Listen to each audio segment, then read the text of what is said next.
नमस्कार दोस्तों, आप सभी का एक बार फिर से स्वागत है आपके अपने YouTube channel CG job education में। अभी तक हमने गणित के अंतर्गत बहुत सारी महत्वपूर्ण अध्याय के बारे में चर्चा किया है, जिसमें मैंने आपको गणित पेडागॉजी के बारे में भी पढ़ा दिया है। जिन्होंने अभी तक हमारा गणित पेडागॉजी का वीडियो नहीं देखा है, वो एक बार देख लीजिएगा ताकि ये जो एमसीक्यू वाला पार्ट है वो आपको अच्छे से समझ में आ जाए।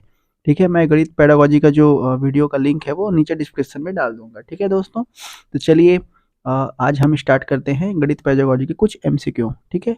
हमने कुछ एमसीक्यू उस दिन कराए भी थे, उसमें से कुछ क्वेश्चंस है उसको आप करेक्ट कर लीजिएगा। तो चलिए स्टार्ट करते हैं। पहला क्वेश्चन हमारा आता है, गणित अधिगम का मूल्यांकन जो है मूलतः होना चाहिए। ठीक है? तो देखिए, गणित जो अधिगम है उसका मूल्यांकन जो है सभी प्रकार से होती है ना, मतलब पहचानात्मक भी होती है, योगात्मक भी होती है और रचनात्मक भी होती है। ठीक है, तीनों तरीके से होती है। तो इसलिए इसका आंसर क्या हो जाएगा हमारा, उपरोक्त सभी जो है इसका आंसर हो जाएगा। चलिए दूसरा क्वेश्चन हम देखते हैं।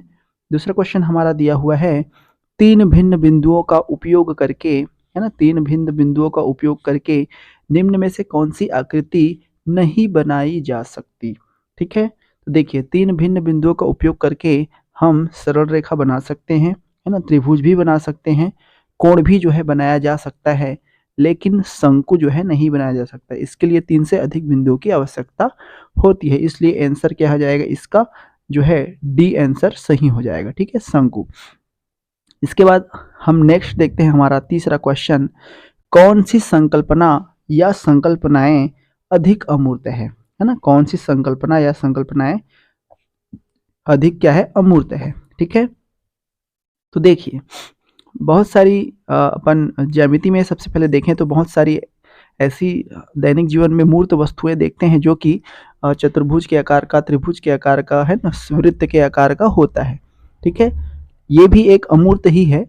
ठीक है, लेकिन कुछ कंडीशन में कम अमूर्त है, ऐसा बोल सकते हैं अपन। ठीक है, संख्यात्मक चीजें कोई भी अपन देखते हैं चीज, है ना, उसको अपन काउंट कर सकते हैं। मतलब लगभग जो है सभी जो है समान रूप से अमूर्त, कुछ न कुछ जो है अमूर्त होते ही हैं, है ना। लेकिन बीजगणित क्या होता है, इसमें चर अचर दोनों होता है। ठीक है, तो इसको जो है अधिक अमूर्त अपन मान सकते हैं।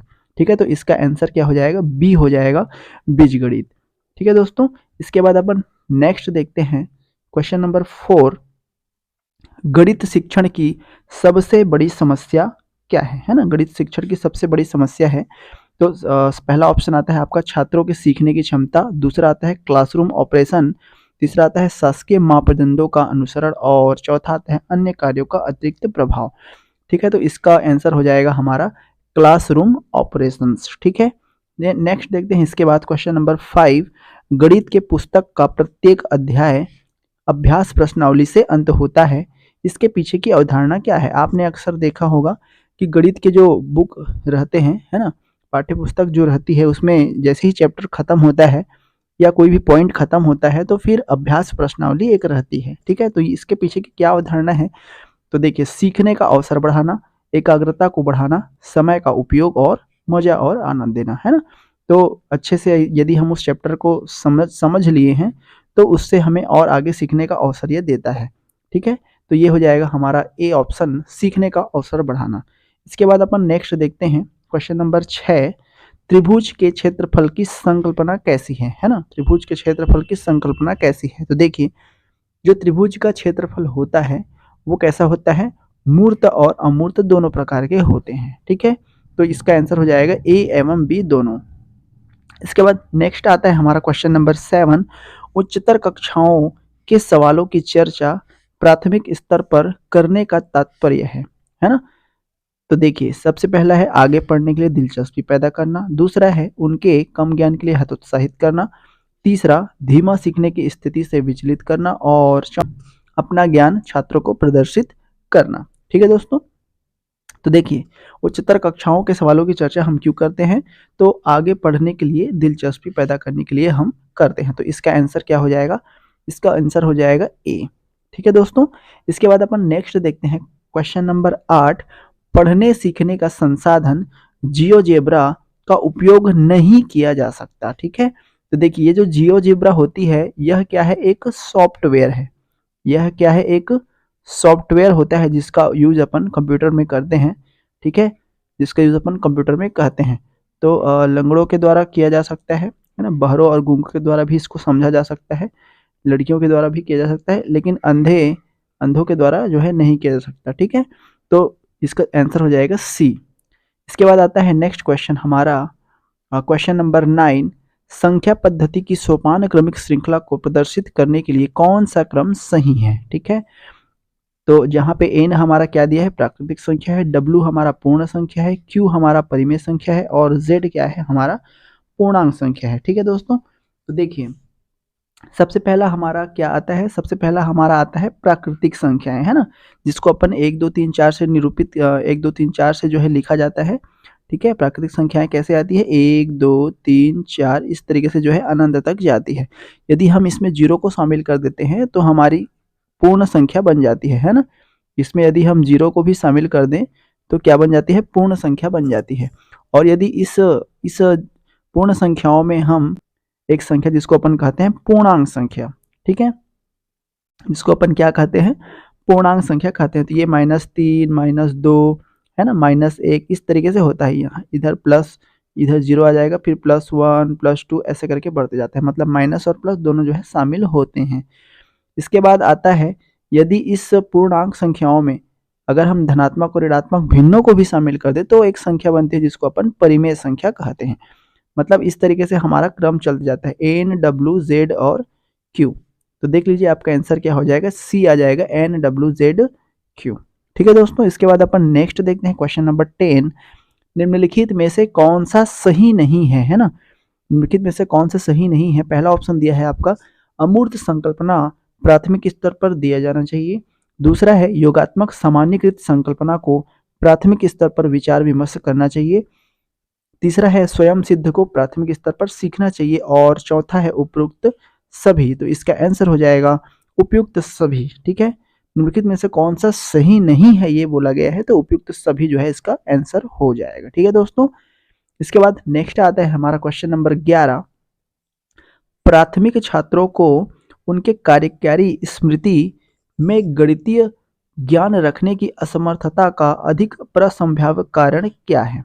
ठीक है, तो देखिए इसका आंसर क्या हो जाएगा? हमारा गणितीय ज्ञान का मूल संकेतों पर आधारित है ना। ये पहला ऑप्शन दिया है। दूसरा दिया है प्राथमिक छात्र सहसा गणितीय ज्ञान पुनः स्मरण करने में असमर्थ होते हैं, ज्ञान संसाधित करने के लिए छात्रों को कठिनाइयां होती है और शिक्षण विधियां उचित नहीं है। तो इसका आंसर हो जाएगा हमारा गणितीय ज्ञान का जो मूल है वो किस पर आधारित होता है? संकेतों पर आधारित होता है। ठीक है दोस्तों, इसके बाद आता है नेक्स्ट हमारा क्वेश्चन नंबर 12। क्वेश्चन नंबर 12 कहता है कक्षा 1 यानी प्रथम कक्षा, ठीक है, स्तर के छात्रों को समझने के लिए कौन सी संकल्पना जो है अधिक कठिन है? ठीक है, मतलब प्राथमिक कक्षा के छात्रों को समझने के लिए कौन सी जो है संकल्पना अधिक कठिन है? ठीक है, तो देखिए आपका क्या का ऑप्शन दिया हुआ है। पहला दिया हुआ है विभिन्न संख्याओं के लिए संकेतों का उपयोग। दूसरा दिया है संख्याओं की गणना करना, संख्याओं का योग करना और उपरोक्त सभी। ठीक है, तो हमारा आंसर क्या हो जाएगा? विभिन्न संख्याओं के लिए संकेतों का प्रयोग। ठीक है, इसके बाद नेक्स्ट क्वेश्चन आता है क्वेश्चन नंबर 13। निम्नलिखित में से कौन सा अन्य से असंबंधित है? ठीक है, निम्नलिखित में से कौन सा अन्य से असंबंधित है? तो पहला ऑप्शन दिया है प्राकृतिक संख्याओं का योग, दूसरा दिया है प्राकृतिक संख्याओं का गुणन, तीसरा दिया है किसी प्राकृतिक संख्याओं का घात ज्ञात करना। ठीक है, तो निम्नलिखित में से कौन सा अन्य से असंबंधित है? तो सभी क्या है? एक दूसरे से संबंध रखते हैं, इसलिए इसका आंसर क्या हो जाएगा? उपरोक्त में से कोई नहीं। ठीक है, उपरोक्त में से कोई नहीं। इसके बाद नेक्स्ट आता है हमारा क्वेश्चन नंबर 14। निम्नलिखित में से कौन सी जो है सर्वाधिक सामान्य संकल्पना है? ठीक है, पहला दिया हुआ है प्राकृतिक संख्याएं, दूसरा है पूर्ण संख्याएं, तीसरा है सम संख्याएं और चौथा भी सम संख्याएं। ठीक है, तो सर्वाधिक सामान्य संकल्पना कौन सी होती है? तो पूर्ण संख्याएं होंगी। ठीक है, इसके बाद नेक्स्ट आता है हमारा क्वेश्चन नंबर 15। गणितीय शिक्षण अभिक्षमता के लिए आवश्यक है। पहला ऑप्शन है आपका गणित की भाषा, दूसरा है गणित की मूल संकल्पनाओं की समझ, तीसरा है गणितीय संप्रेषण की क्षमता और चौथा है उपरोक्त सभी। ठीक है, तो देखिए इसका आंसर क्या हो जाएगा? उपरोक्त सभी। गणितीय शिक्षण अभिक्षमता के लिए गणित की भाषा का, गणित की मूल संकल्पनाओं का और गणितीय संप्रेषण की क्षमता का जो है ज्ञान आवश्यक है। ठीक है। इसके बाद नेक्स्ट आता है हमारा क्वेश्चन नंबर 16। 67 में कौन सी संकल्पना आधारभूत नहीं है? ठीक है, 67 में क्या है, कौन सी संकल्पना आधारभूत नहीं है? तो सबसे पहला ऑप्शन दिया हुआ है, यह 67 का प्रतीक या संकेत है ना। 6 का स्थानीय मान 60 है, 7 का स्थानीय मान 7 है, उपयुक्त कोई नहीं। तो 67 में कौन सी संकल्पना आधारभूत नहीं है? तो पहला ऑप्शन हमारा सही हो जाएगा, यह जो है संख्या 67 का प्रतीक या संकेत है। इसके बाद नेक्स्ट आता है हमारा क्वेश्चन नंबर 17। निम्न में से किसे गणितीय चिंतन की आवश्यकता हो सकती है? ठीक है, गणितीय चिंतन यानी मैथमेटिकल थिंकिंग। तो अंग्रेजी का अध्ययन, हिंदी का अध्ययन, सामाजिक विज्ञान का अध्ययन, उपरोक्त सभी। ठीक है, तो इसमें गणितीय चिंतन की आवश्यकता कौन से में होती है? तो सामाजिक विज्ञान के अध्ययन में आवश्यकता पड़ती है। ठीक है, गणितीय चिंतन जिसमें अपन इकोनॉमिक्स वगैरह जैसे पढ़ते हैं सामाजिक विज्ञान में, है ना, तो उसके लिए जो है गणितीय चिंतन करने की आवश्यकता पड़ती है। इसके बाद नेक्स्ट आता है हमारा क्वेश्चन नंबर 18। परिधि की संकल्पना के बारे में किसी छात्र के समझ को एक शिक्षक कैसे मूल्यांकित करेंगे? ठीक है, तो यदि एक शिक्षक जो है परिधि की संकल्पना बच्चों को सिखा रहे हैं, तब उनके समक्ष जो है परिस्थिति कैसे आएंगी, किस तरीके से वो मूल्यांकित करेंगे, इसके बारे में समझते हैं। पहला ऑप्शन दिया है, छात्र को दी गई लंबाई के आयत का परिधि ज्ञात करने के लिए प्रश्न देकर। ठीक है, छात्र को धागे का टुकड़ा तथा समतल वस्तु देकर वस्तु की परिधि ज्ञात करने के लिए कहकर छात्रों को पूछना कि दो दिए गए समतल वस्तुओं में से बताए कि किसका परिधि अधिक होता है, या उपरोक्त सभी।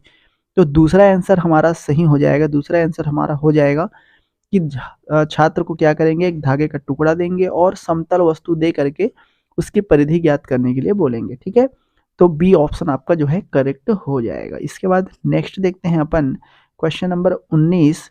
किसी छात्र को विभिन्न ज्यामितीय समतल, ठीक है, किसी छात्र को विभिन्न ज्यामितीय समतल आकृतियां देकर सदृश आकृतियों का एक समूह बनाने के लिए कहा गया। उसे निम्नलिखित प्रक्रियाओं का पालन करना होगा। ठीक है, तो देखिए, किसी छात्र को जो है विभिन्न समतल ज्यामितीय आकृतियां दिया गया और एक समूह बनाने के लिए कहा गया। ठीक है, तो कौन कौन से प्रक्रियाओं का पालन एक छात्र करेगा? तो सबसे पहले क्या करेगा, सबसे पहले जो है स्पष्टीकरण किया जाता है ना। सबसे पहले क्या किया जाता है, सबसे पहले स्पष्टीकरण करते हैं। ठीक है, जैसे ही स्पष्टीकरण हमारा हो जाता है, प्रक्रिया का चयन हम कर लेते हैं, स्पष्ट कर लेते हैं उसको, उसके बाद उसका क्या करते हैं, उसके बाद उसका एनालिसिस किया जाता है। ठीक है, एनालिसिस करने के बाद उसके बारे में हम ज्ञान प्राप्त करते हैं, उसका हम क्या करते हैं, संक्षिप्तीकरण करते हैं, है ना। जैसे ही संक्षिप्तीकरण हो जाता है, फिर अंत में क्या करते हैं, उसका निगमन जो है किया जाता है। तो हमारा जो है प्रक्रिया इस तरीके से चलेगी। तो सी हमारा जो है करेक्ट हो जाएगा। ठीक है दोस्तों, इसके बाद आखिरी प्रश्न हमने देखे थे क्वेश्चन नंबर 20। विद्यार्थियों को शेषफल, ठीक है, विद्यार्थियों को शेषफल की संकल्पना को समझाने का सबसे प्रभावकारी तरीका क्या है ना। तो ए ऑप्शन था हमारा, समान आकार के कुछ घनों को इकट्ठा करके और उनका समूह बनाकर प्रत्येक समूहों में घनों की संख्या को बदलकर तथा दर्शाना कि घन समूह में नहीं है। दूसरा था हमारा, लकड़ी की छड़ को टुकड़ों में खंडित करना। ठीक है, तीसरा क्या था हमारा, स्वाभाविक संख्या को किसी छोटी स्वाभाविक संख्या से वास्तविक संख्यात्मक विभाजन के द्वारा। और चौथा था उपरोक्त सभी। तो इसका आंसर हमारा क्या हो जाएगा, समान आकार के कुछ घनों को इकट्ठा करके उनका समूह बनाकर प्रत्येक समूहों में घनों की संख्या को बदलकर तथा दर्शाना कि घन समूह में नहीं है। इस तरीके से हम शेषफल की संकल्पना को छात्रों को बता सकते हैं। 21 नंबर क्वेश्चन हम देखते हैं। ठीक है, इसको हम करने की कोशिश करते हैं। ठीक है, 20 तक आप लोग बिल्कुल ध्यान से पढ़े होंगे। चलिए अब हम देखते हैं क्वेश्चन नंबर 21। 21 हमारा बोलता है, गणितीय विचार विकसित करने के लिए अनुभव अ, प्रतीक प्र, चित्र ची, भाषा भा, है ना, इसका उपयोग निम्न क्रम में किया जाता है। ठीक है, किसी भी हम गणितीय विचार को जब हम विकसित करते हैं तो उसके लिए किस तरीके से प्रक्रियाएं अपनानी चाहिए, इसके बारे में हम चलते हैं। तो मैंने आपको एक विधि पढ़ाई थी, कौन सी विधि, ELPS, अगर आपको याद होगा तो, जहां ई का मतलब क्या था, एक्सपीरियंस, ठीक है। ई का मतलब क्या था? एक्सपीरियंस। एल का मतलब क्या था? पी का मतलब क्या था हमारा? पिक्चर। इसके बाद अंत में जो आता है एस, एस का मतलब क्या था? सैम्बल। तो ये चार चीजें मैंने आपको बताई हुई थी। ई एल पी एस, जिसको अपन हिंदी में कहते हैं ई को अनुभव, एल को भाषा, ची को चित्र और प्र को प्रतीक, ठीक है।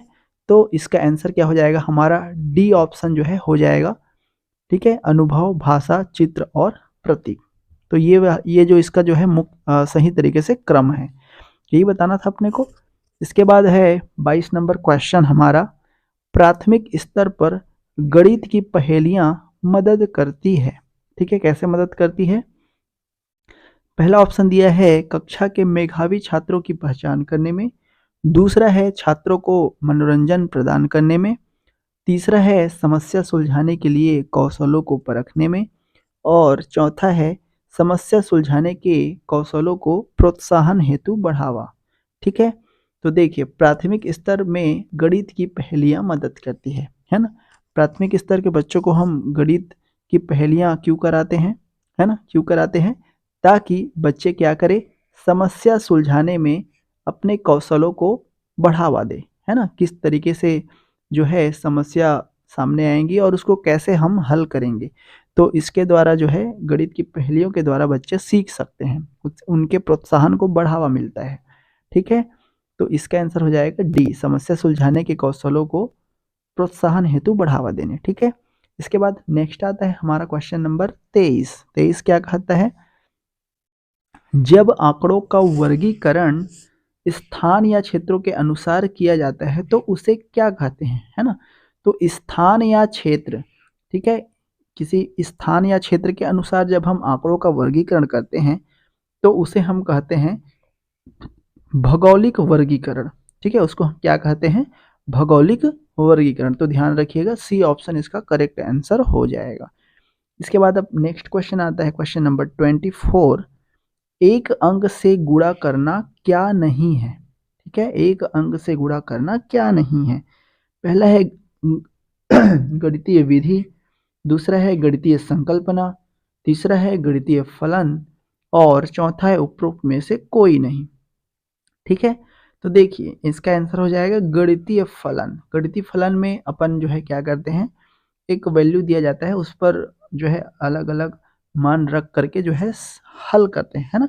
तो एक अंक से गुणा करना जो है सही नहीं है इस कंडीशन में, तो सी हो जाएगा हमारा आंसर। इसके बाद नेक्स्ट आता है क्वेश्चन नंबर 25। प्रतिशत डेटा के लिए किस प्रकार का ग्राफ सबसे अच्छा काम करता है ना। तो पाई चार्ट आप लोग इस तरीके से बनाते हैं।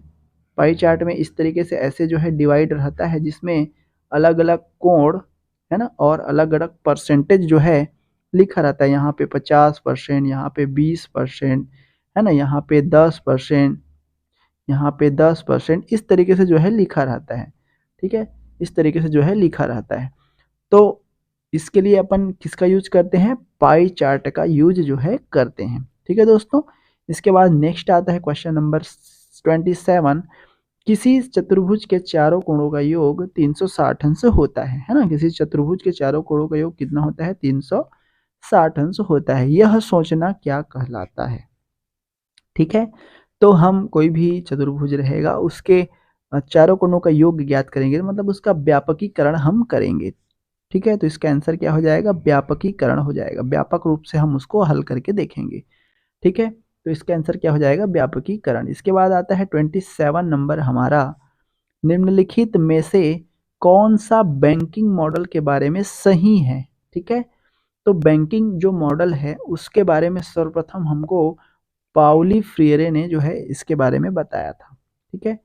पाउली फ्रीयरे ने इसके बारे में बताया था, है ना। तो पहला ऑप्शन है हमारा, शिक्षक अध्यापन में अग्रलक्षी होते हैं, आलोचनात्मक चिंतन को प्रतिबंधित करता है।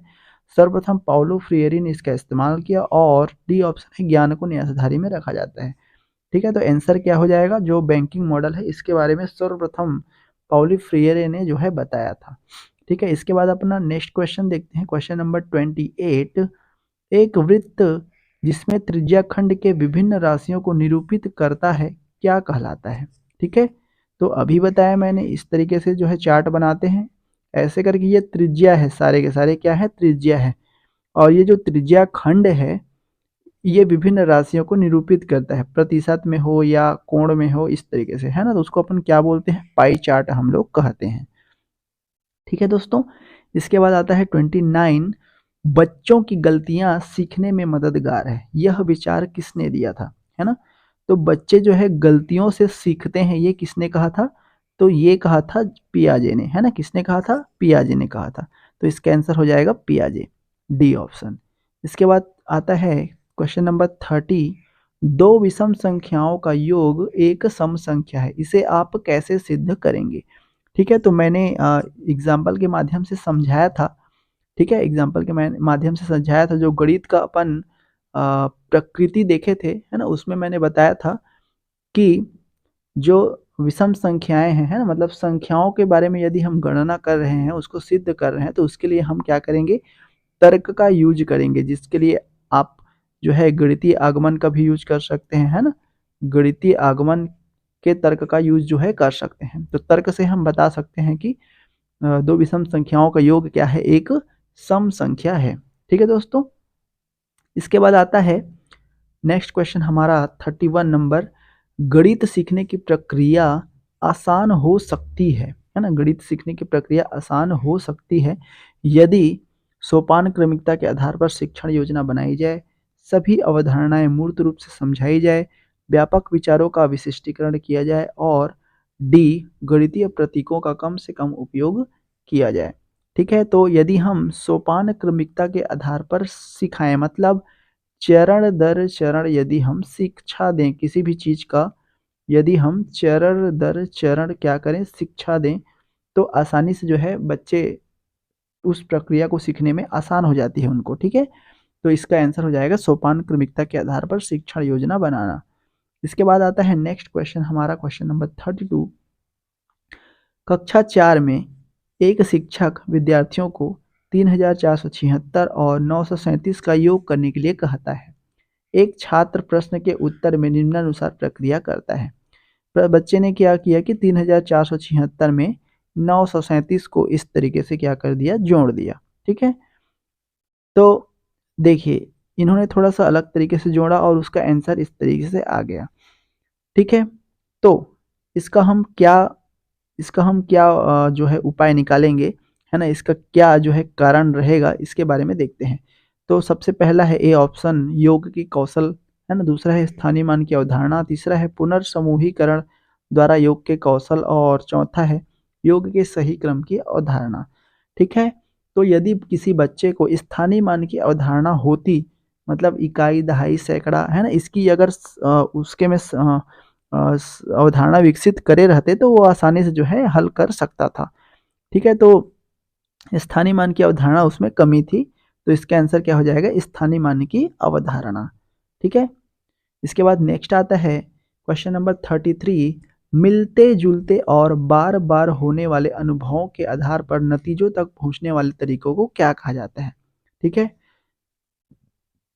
तो देखिए अपन किसी भी चीज को बार बार अनुभव करते हैं, है ना, रटते जाते हैं, उसी चीज को बार बार हम बोलते जाते हैं, तो उसके आधार पर यदि हम नतीजे तक पहुंचे या उसको बार बार दोहराएं, तो ऐसे तर्क को हम क्या कहते हैं, आगमन तर्क जो है कहते हैं, है ना। ऐसे तर्क को हम क्या कहते हैं, आगमन तर्क या आगमनिक तर्क जो है कहते हैं। ठीक है, इसके बाद आता है नेक्स्ट क्वेश्चन हमारा, क्वेश्चन नंबर 34, ऐसे कथन जो स्वयं सिद्ध कथनों से तर्क द्वारा जो है प्राप्त किए जाते हैं क्या कहलाते हैं।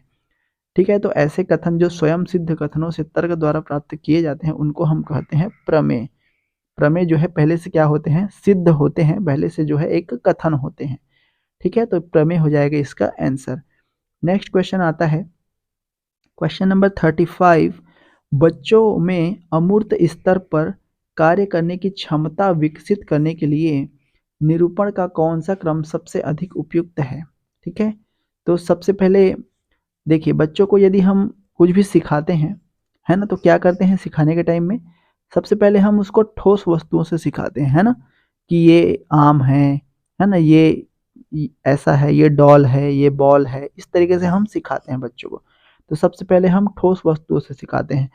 जब बच्चे ठोस वस्तुओं में सीख जाते हैं, तो उसके बाद हम उसको चित्रों के माध्यम से बताते हैं कि ये बाल है तो बाल का चित्र इस तरीके से होता है ना? ठीक है? उसके बाद जब बच्चे चित्रों के माध्यम से भी समझ लेते हैं, तो हम उसको प्रतीकों के माध्यम से समझाते हैं।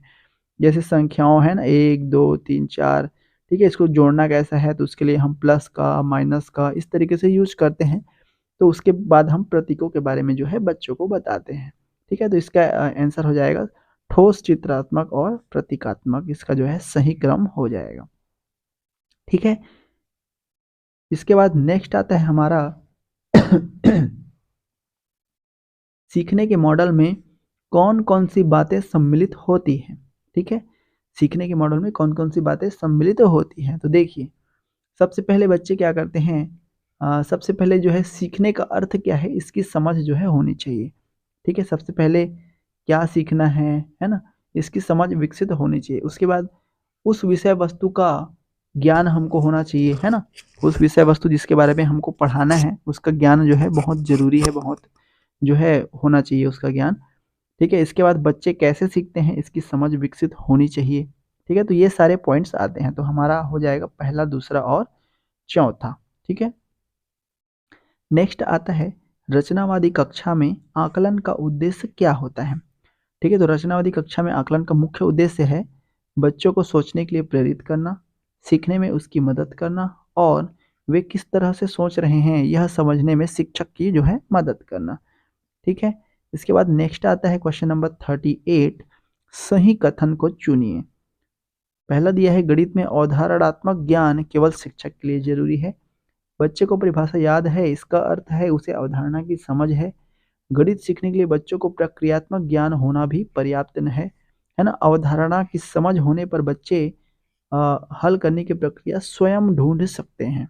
ठीक है? तो इसका आंसर हो जाएगा डी, अवधारणा को यदि बच्चे समझ लेते हैं, फिर क्या करते हैं वे स्वयं इस प्रक्रिया को ढूँढ लेते हैं, उसका हल जो है ढूँढ लेते हैं, उस समस्या को सुलझा लेते हैं। ठीक है? तो इसका आंसर हो जाएगा डी।